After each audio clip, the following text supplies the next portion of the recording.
As part of a 100th anniversary celebration, Disney produced a short film that commemorated the incredible legacy and characters of Walt Disney Animation Studios. Titled Once Upon a Studio, why did this resonate with so many, especially Disney fans? The premise is a simple one with various characters coming together to take a group photo.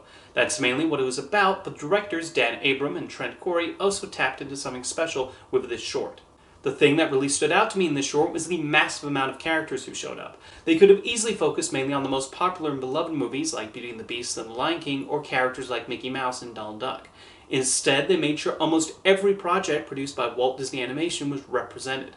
Contrary to belief, every film produced by Disney has its fanbase, so I found it particularly heartwarming seeing Chicken Little show up, and not merely in the background. He's there hanging out with Gaston, Happy the Dwarf, and others. I know Chicken Little is not one of Disney's most highly regarded films, but there are probably those who that movie and that character mean a lot to them, and it must have been quite the pleasure seeing him there. They did not even limit appearances to just the feature film characters. I love the Prep and Landing television special, so it was great to see Wayne and Lanny swing in. They also included the Reluctant Dragon, the trees from Flowers and Trees, and even the donkey from Don Bluth's The Small One. Probably the most amazing deep-cut character appearance is the Lost Boy, voiced by Robin Williams in the Back to Neverland short film created for the Magic of Disney Animation attraction at Disney MGM Studios. It really shows how they seem to leave no stone unturned when deciding who to include in Once Upon a Studio. The most notable film that is not represented here is, well, Song of the South. And while it would have been interesting to see Brer Rabbit and a few of the other characters from that movie's animated segments, considering Disney's current views of that movie and its controversial reputation, I can understand their absence. When watching the short, there's this anticipation of waiting to see which favorite characters will show up. I definitely smiled widely when Timon walked on screen, riding on top of Pumbaa.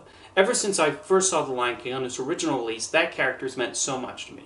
I'm not sure exactly why Timon left such an impact, but whenever he appears in a Disney project, it generally makes me happy. And that they brought back Nathan Lane to record his voice made his appearance all the more special. I also greatly enjoyed seeing Cusco from The Emperor's New Groove get a moment to shine when he interacts with Oswald the Lucky Rabbit. Although it is funny he's still in llama form. With characters like him who appear in more than one guise, they probably had a lot of discussions about how they should appear in the short. There's several humorous moments throughout Once Upon a Studio that make great use of these characters and their specific personalities. The sloths from Zootopia were a highlight of that movie, and the gag of Flash asking to hold the elevator is hilarious. The bit where Kristoff warns the Dalmatian puppies when they're watching the Night on Bull Mountain segment in Fantasia is also great, and as someone confused about the existence of Hans Elser shippers that exist out there, I always get a kick when they knock that extremely unlikely romance down. The heartwarming scenes in Once Upon a Studio also leave the needed impact. The part where Mickey looks at a portrait of Walt Disney and thanks him for founding the studio is a big one. He had a vision to push animation to new and exciting places, and that the animated films produced under his name have brought joy to so many people around the world is quite remarkable, as is the fact it's still around to this day, making new entertainment for people to enjoy and cherish. His favorite song, Feed the Birds, playing in the background is an especially nice touch. And then you have the final scene where the characters come together to sing When You Wish Upon a Star. That song has become an anthem for Disney for a reason, as it captures so much the imagination and ideas that these animated films seek to convey to the audience and whisk them off to another world for an hour or two. The best moment is when they use an archival recording of Cliff Edwards performing the song as Jiminy Cricket, seeing as he was the first to sing it and introduce it to audiences. Speaking of the voices, it's sweet that they brought so many of them back for this short. I already mentioned Nathan Lane earlier, but it's also neat hearing Tom Hulce as Quasimodo, Scott Weinger as Aladdin, Richard Stone as Gaston, Jeremy Irons as Scar, and Ali Carvalho as Moana, along with several of the other actors reprising their roles, and the spot-on performances from those who have taken on the roles from actors who have since passed away.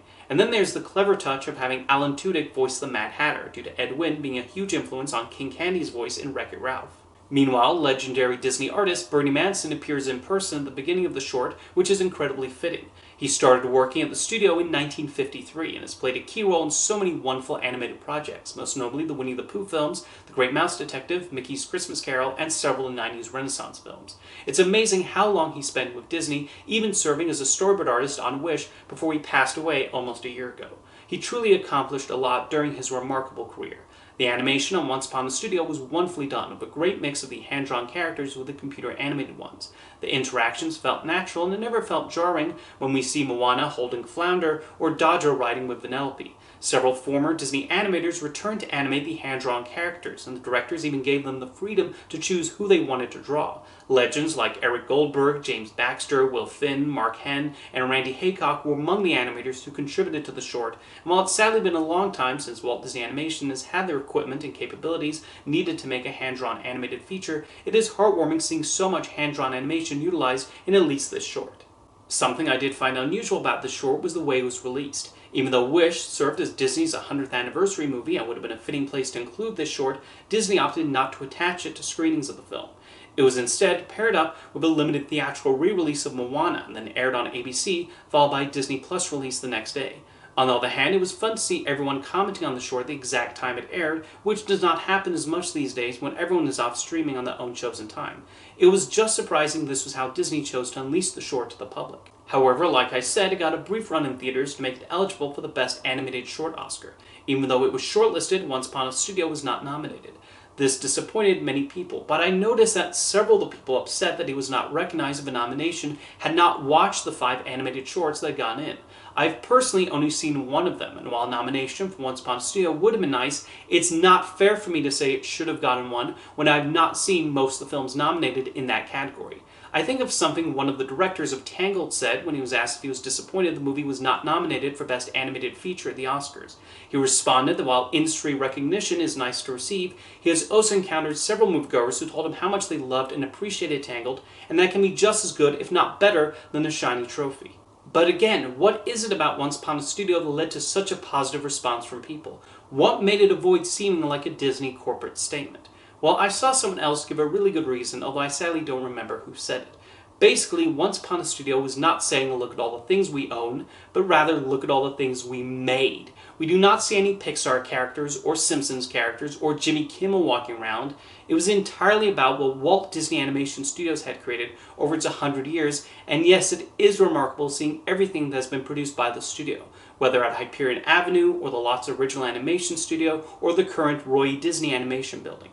Thank you to all the directors, story artists, designers, and animators who've helped make these characters and stories come to life on the screen.